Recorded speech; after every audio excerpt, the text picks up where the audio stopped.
Rebranded part 2 for another week, just running a little behind schedule, but we will make up the time. Teacher Anguilla Griffith, independent candidate in this year's political campaign, political cycle, is with me in studio, and I want to say a very good morning to Teacher Anguilla Griffith. Good morning to you. A very good morning to you, sir.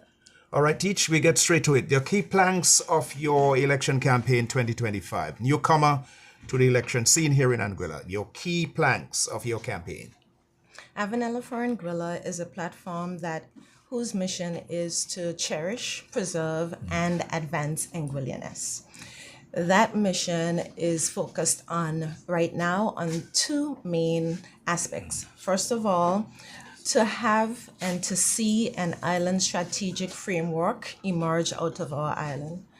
I am the candidate who is willing to share a long-range proposal for us. When I say long range, I mean into 100, 200 decades and centuries.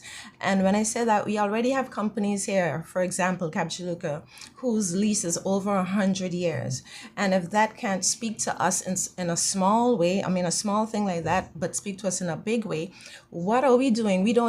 Our governments currently don't even have plans that carry us into 2 decades, into a decade, and even more the political parties, the various platforms.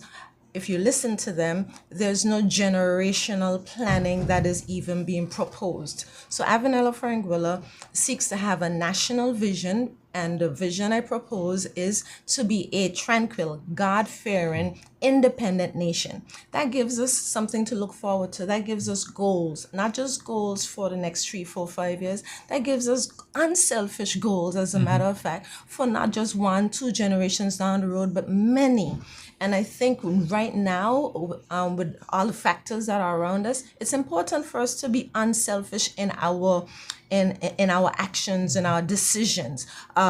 1967, even prior to that, they were very unselfish in how they conducted themselves, because they know they had children and grandchildren and great-grandchildren coming in. Here we are today. And because we're enjoying so much of what they suck salt for and what they did pick salt for, we have become self-centered, and we're not thinking about those to come. And I want to encourage us as Anguillians. This is not just for politicians and those who are going to be getting into government. This is us as a whole. Our mindset has to change, and that's one of the things I'm proposing, and a national mission, which is to live by truth and right. Taken, not any coin by me, but taken straight out of our national song. And with those two things coupled together with our national motto, which we already have, strength and endurance, I think that triple team would be a solid base for us as a nation to continue to build upwards and make decisions on. And because we have no vision and because we have no mission, as the old people say, any ship, any boat that don't have any of those things, the rocks are going to pick it up. Imagine you're getting onto a sailboat. You are asked to say yes to a boat that has a big steering wheel, but no rudder and no helm, no tiller. I know all of us, majority of us in Anguilla, have some sailing histories, have some sailing family, and we know that none of us today is going to get on any boat, on a boat race, any boat going to St. Martin, any boat going anywhere that does not have a rudder, that does not have helm and tiller, and only has a steering wheel. We would consider such people stone mortal crazy. And right now, we have a system, we have a government, we have a party that has all this action, all this control, and all this movement, and all this speed, but there is no vision. There's no mission to drive it. What are you proposing to do differently, or what would you, if given the opportunity, what would you do differently? I've seen you put in place, you've put on your campaign to have a national, to have a national vision, to have a national mission, and then from that we build a national plan. This plan, and I would say, for example, if the people of Anguilla, because this is not done in a silo, in a vacuum from the people of Anguilla, I don't believe in that. I believe this is our island, and as much as possible should be disseminated. This national plan, say for example, if seeing that the vision says you want to be independent, let's say the people say we want to be independent in 100 years, or let's say 2100. From now, we set up a national plan that would lead us, because we have gone ahead into the future, theoretically, and now we're going to come back to now. So what do we need to start setting up and getting ready so that by the time we get to 2100, we are prepared and then we can move Yeah, forward. but has there ever been a national plan since you've been in existence, since you've been around as an Not to adult? this extent. Yeah. I know definitely, and I will say this: every government department, every government ministry has been made to have a vision, mission, and motto. But yet the government itself doesn't have one for the country. And I'm not saying this government, I'm just saying all our governments so far. And it's not to say, okay, blame. That is not what I'm doing. I'm just saying we have failed to do something as a country that needs to be done. The strategic frameworks have proven to work. And as a result of that failure, what has happened? We are going astray. Without a vision, Bible says without a vision, we perish. And how do you propose to tack back or bring it back on keel? I would say we get a national vision, mission, and plan, and then when we work the plan in accordance to the vision. Say, for example, if the vision is to live by truth, if the mission is to live by truth and right, our plans that we make in the House of Assembly, those are going to be our 2 checkpoints. Okay, is this right? Is this truth? And government ministers, government departments, us as a people in Anguilla, period, it's going to get into our system. We are living by truth and right, Not to say nobody's going to do anything wrong, even government ministers. But when we do something wrong, we admit, we apologize, we get up and we go again. And if our vision is to be a God-fearing, tranquil, independent island, then the things that we do as a country on a national level are to ensure that they're fearing with God, ensure that our island is kept tranquil. So you're calling for a reset of the moral compass in all of this? And the way we do things in the house and the way we do things outside of the house as well. It's a whole reset of our nation and the way we've been doing things. And you think that what you're offering and the campaign that you've led, that you're providing that sort of direction, yes, because and opening the minds of yes, citizens. We've been too short-sighted. We've been just living for what can I get? What can I get? And we're not looking for the long term. What we have right now in Anguilla can be cherished, it can be preserved for future generations. But if we're doing this grab, can all you get and get all you can, then we are not thinking for our children's children. And I think we are able to keep as much of Anguilla as possible in terms of its tranquility, to bequeath and to will down to them. And you've used tranquil taxes, for example. You've cited that in your campaign. Tranquil tourism, tranquil technology, and the like. Tourism, transportation, technology. How do you explain those These to 5 the ordinary tranquilities people? are areas that I believe that our Anguillianness comes out in tremendously, significantly.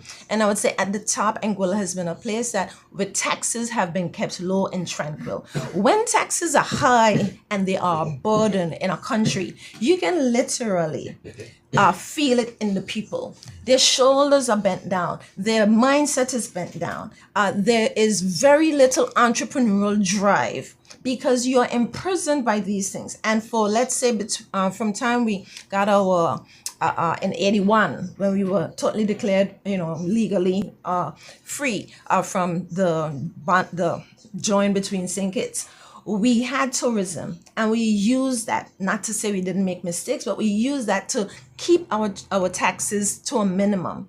We did not know where we were going to go, where we were going to get the money. Then all of a sudden, .ai comes in, and we have the .ai funds, which could have kept us for another generation or more. However, with the high spending that has been going on over the last 5 years, the revenue coming in from .ai and from whatever else we could get are now being pegged to spending that is going to even surpass revenue that's coming in. And that's wrong. That is highly wrong. And so therefore, I believe there's a way we can have either low or zero tax in Anguilla, so that our people can live like one, so that people can continue to feed their families. People can continue to pay their bills. Secondly, so that entrepreneurs can continue to be the driving force of this economy, of this island. Before we got into the last, let's say, definitely before GST, we had entrepreneurs who were really the ones who were being almost the second leg to government. And you're saying you're not seeing that now? No.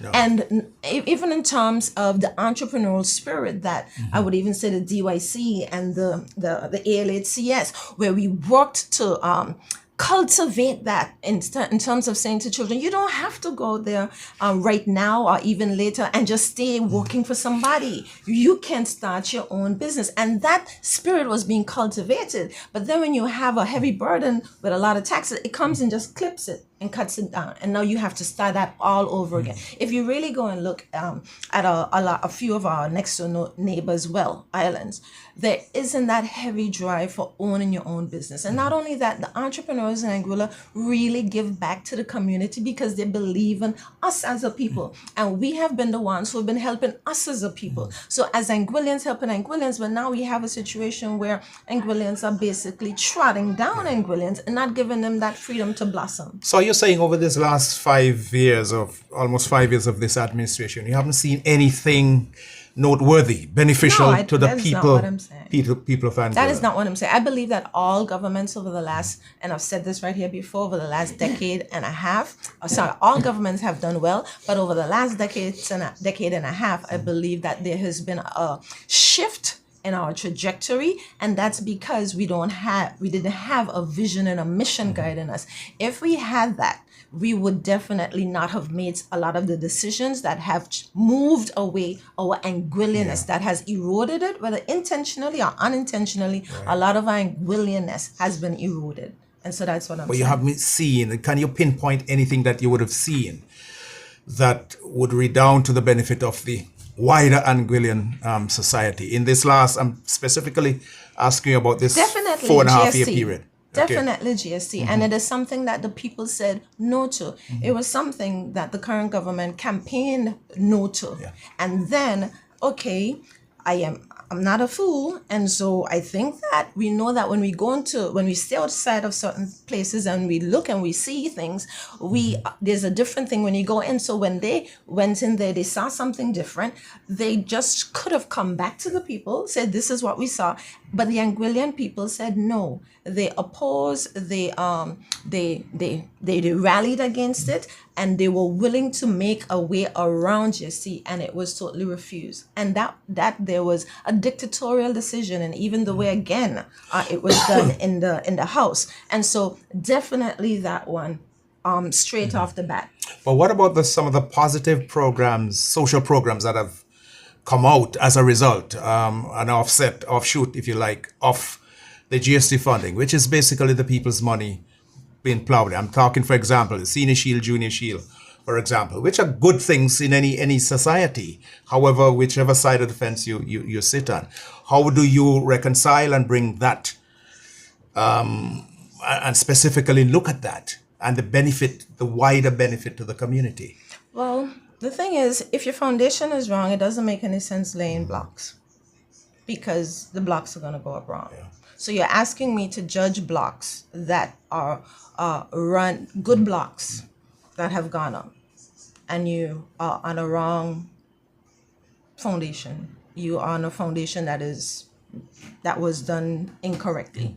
So what's the sense? So you see no benefits at all? You don't see any... No, that's not what I'm saying. Okay, I just want to be clear. I just want you to be clear. Right, yes. The foundation is wrong because you use money that you promised that you would not have. Okay. Yes?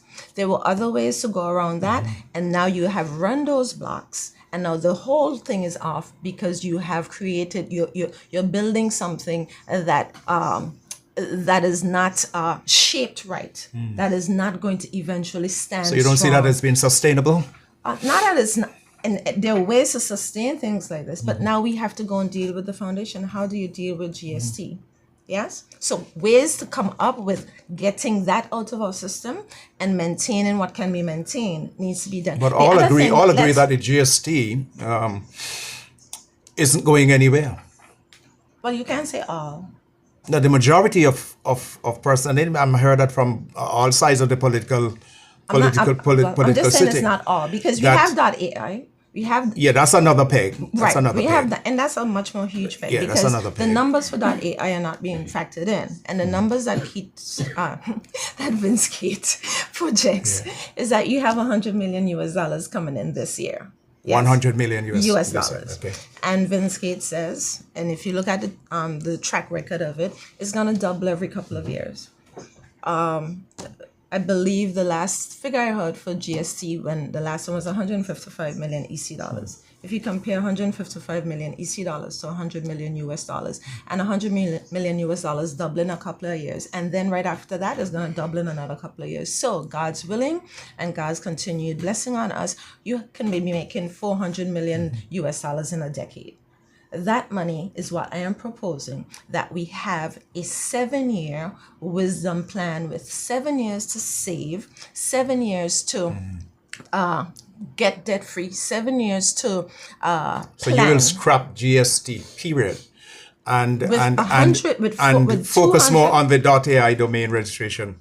No, we have alternative ways other areas. of getting money in. We have other ways. What are the other ways, if you may want to First of suggest? all, I would like to talk about the plan though when I finish this. But first of all, we did have an accommodation tax.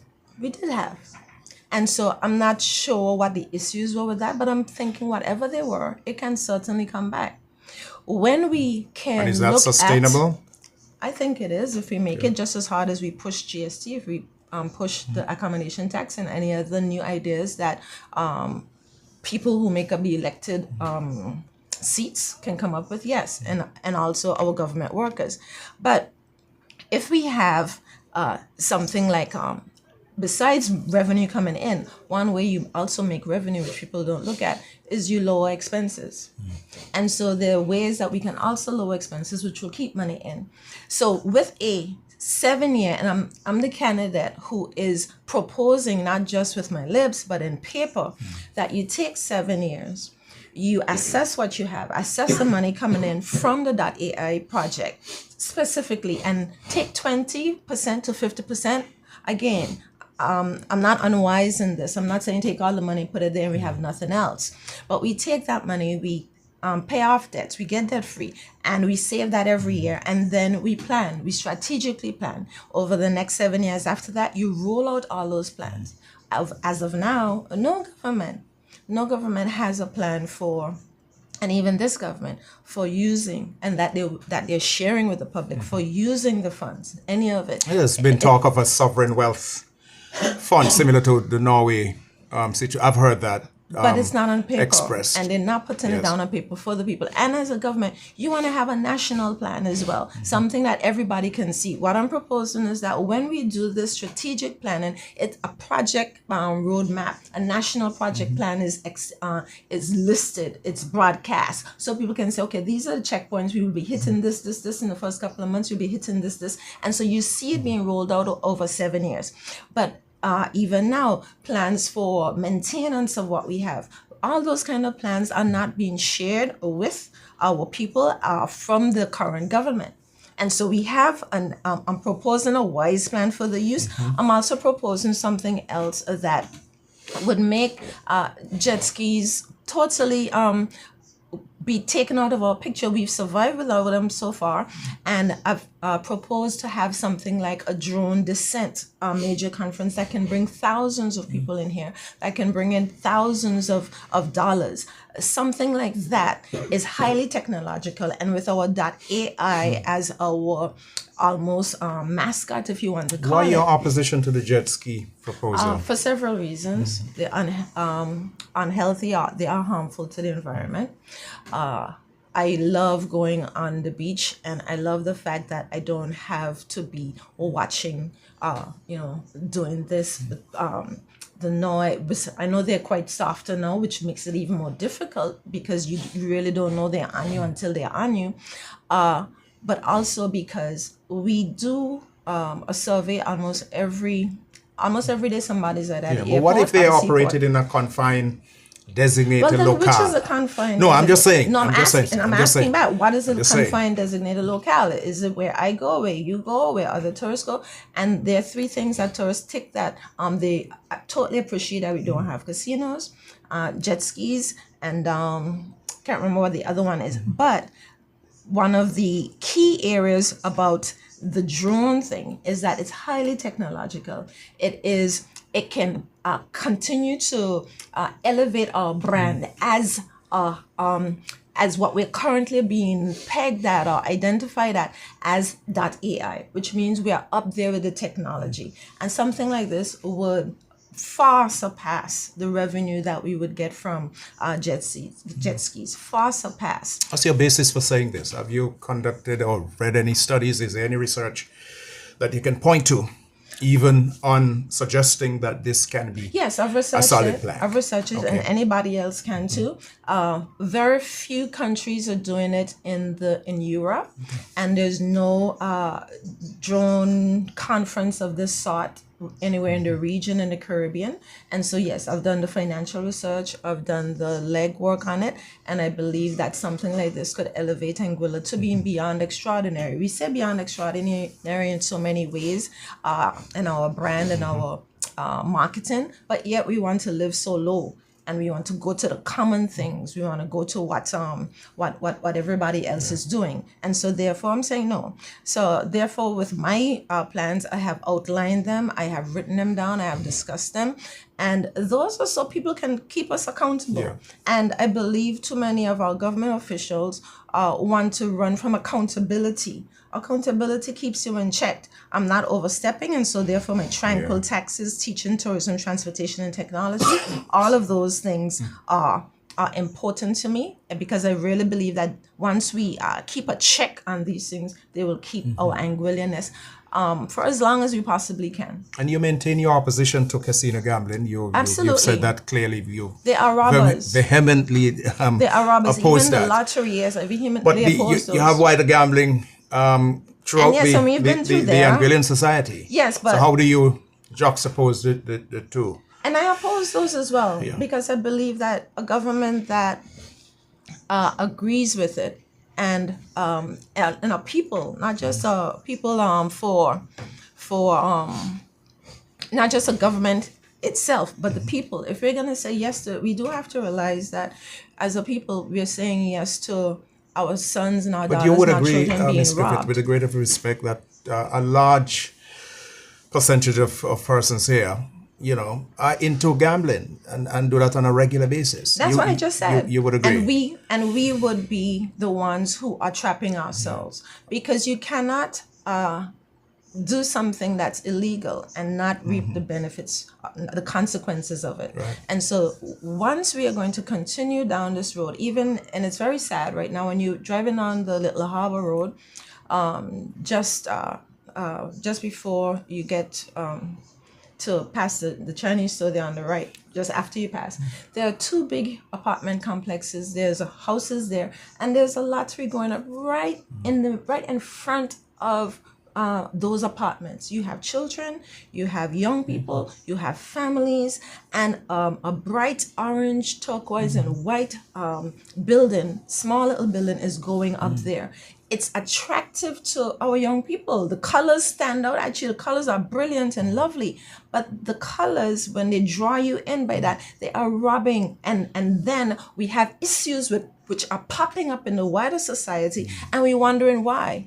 And we have to look at, when you plant a neem tree, it just doesn't stay there. The shoots come up all over other places, and we have to get back to looking at ourselves.